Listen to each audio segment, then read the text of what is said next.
माघ पूर्णिमा का व्रत हर महीने रखा जाता है। इस दिन आकाश में चांद अपने पूर्ण रूप में दिखाई देता है। हर पूर्णिमा व्रत की महिमा और विधियाँ भिन्न होती हैं। माघ पूर्णिमा व्रत कई श्रेष्ठ यज्ञों का फल देने वाला माना जाता है। व्रत की विधि नारद पुराण के अनुसार माघ माह में पड़ने वाली पूर्णिमा के दिन व्रती को प्रातः स्नान कर लेना चाहिए। पूजा घर में भगवान शंकर की प्रतिमा को स्थापित कर उनकी धूप, गंध, फल, फूल, दीप आदि से विधि पूर्वक पूजा करनी चाहिए। पूजा समाप्त करने के बाद तिल, सूती कपड़े, कंबल, रत्न, कंचुक, पकड़ी, जूते आदि का शक्ति अनुसार ब्राह्मण को दान करना चाहिए। अनुष्ठान विधि माघ पूर्णिमा के दिन भक्तों को जल्दी उठना चाहिए और सूर्योदय से पहले स्नान करना चाहिए। जो लोग नदी में स्नान नहीं ले सकते वे पानी में गंगा जल को मिलाकर घर पर स्नान कर सकते हैं। इस दिन भक्त भगवान विष्णु और हनुमान जी की पूजा करते हैं। साथ ही इष्ट देवता के साथ साथ माघ पूर्णिमा का दिन देवी पार्वती और भगवान बृहस्पति की पूजा करने के लिए भी उत्तम है। भक्त पूरी भक्ति के साथ सत्यनारायण का पूजा करते हैं और सत्यनारायण कथा का पाठ भी करते हैं।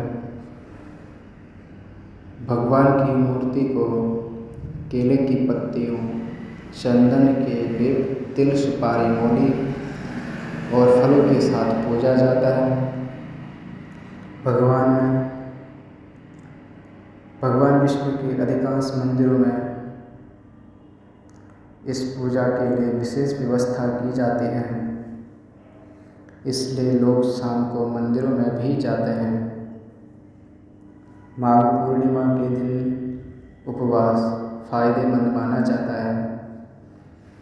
इस व्रत को रखने वाला व्यक्ति दिन के दौरान उपवास रखता है और शाम को चंद्रमा को अर्घ्य देने के बाद ही खाना खाता है। एक दिन में एक बार भोजन करने की अनुमति है। कपड़े, भोजन, अनाज, घी, गुड़ और फलों का इस दिन दान करना बेहद फायदेमंद है। दान किसी भी रूप हो सकता है और इसे ब्राह्मणों और उन लोगों को दिया जाना चाहिए जिन्हें इसकी ज़रूरत है। व्रत का फल माघ पूर्णिमा व्रत के दिन पूरे श्रद्धा भाव से भगवान शिव की पूजा करने वाला विष्णुलोक और ब्राह्मण को दान देने वाला स्वर्गलोक को जाता है। माना जाता है कि इस दिन व्रत करने वाले पर शिव जी की विशेष कृपा बनी रहती है। माघ माह के बारे में कहते हैं कि इस दिन देवता पृथ्वी पर आते हैं, प्रयाग में स्नान, दान आदि करते हैं। सूर्य मकर राशि में आ जाता है। देवता मनुष्य रूप धारण करके भजन, सत्संग आदि करते हैं। माघ पूर्णिमा के दिन सभी देवी देवता अंतिम बार स्नान करके अपने लोकों को प्रस्थान करते हैं। नतीजतन इसी दिन से संगम तट पर गंगा, यमुना एवं सरस्वती की जलराशियों का स्तर कम होने लगता है। मान्यता है कि इस दिन अनेकों तीर्थ, नदी, समुद्र आदि में प्रातः स्नान, सूर्य अर्घ्य, जप, तप, दान आदि से सभी दैविक एवं भौतिक तापों से मुक्ति मिल जाती है। शास्त्र कहते हैं कि यदि माघ पूर्णिमा के दिन पुष्य नक्षत्र हो तो इस दिन का पुण्य अक्षुण्ण हो जाता है।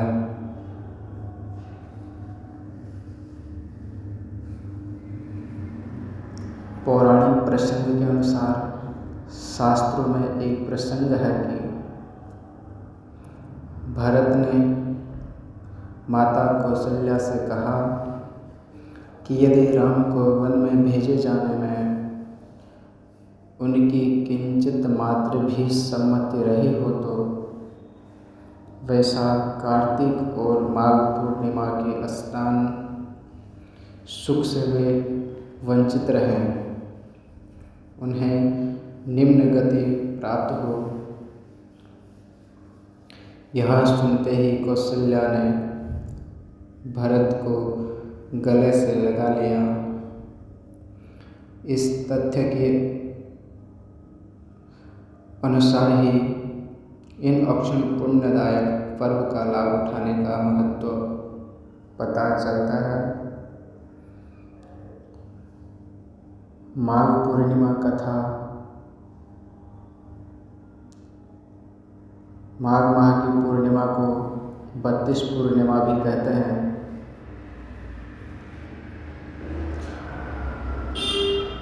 पुत्र और सौभाग्य को प्राप्त करने के लिए मध्याह्न में शिवोपासना की जाती है। एक पौराणिक कथा के अनुसार कांतिका नगरी में धनेश्वर नामक एक ब्राह्मण रहता था। वह निसंतान था। बहुत उपाय किया लेकिन उसकी पत्नी रूपमती से कोई संतान नहीं हुई। ब्राह्मण दान आदि मांगने भी जाता था। एक व्यक्ति ने ब्राह्मण दंपति को दान देने से इसलिए मना कर दिया कि वह निसंतान दंपति को दान नहीं करता है, लेकिन उसने उस निसंतान दंपति को एक सलाह दी कि चंद्रिका देवी की वे आराधना करें। इसके पश्चात ब्राह्मण दंपति ने माँ काली की घनघोर आराधना की। 16 दिन उपवास करने के पश्चात माँ काली प्रकट हुई। माँ बोली कि तुमको संतान की प्राप्ति अवश्य होगी। अपनी शक्ति के अनुसार आटे से बना दीप जलाओ और उसमें एक एक दीप की वृद्धि करते रहना। यह कर्क पूर्णिमा के दिन तक 22 दीपों को जलाने की हो जानी चाहिए। देवी के कथनानुसार ब्राह्मण ने आम के वृक्ष से एक आम तोड़ कर पूजन हेतु अपनी पत्नी को दे दिया। पत्नी इसके बाद गर्भवती हो गई। देवी के आशीर्वाद से देवदास नाम का पुत्र पैदा हुआ। देवदास पढ़ने के लिए काशी गया। उसका मामा भी साथ गया।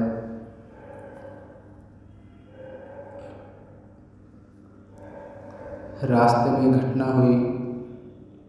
प्रपंचवश उसे विवाह करना पड़ा। देवदास ने जबकि साफ साफ बता दिया था कि वह अल्पायु है, लेकिन विधि के चक्र के चलते उसे मजबूरन विवाह करना पड़ा। उधर काशी में एक रात उसे दबोचने के लिए काल आया, लेकिन व्रत के प्रताप से देवदास जीवित हो गया।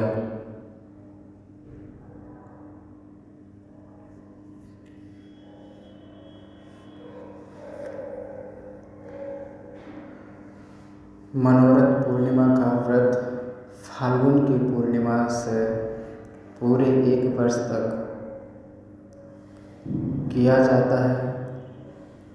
अपने नाम की ही तरह यह व्रत व्यक्ति के सभी मनोरथ पूर्ण करने वाला माना गया है।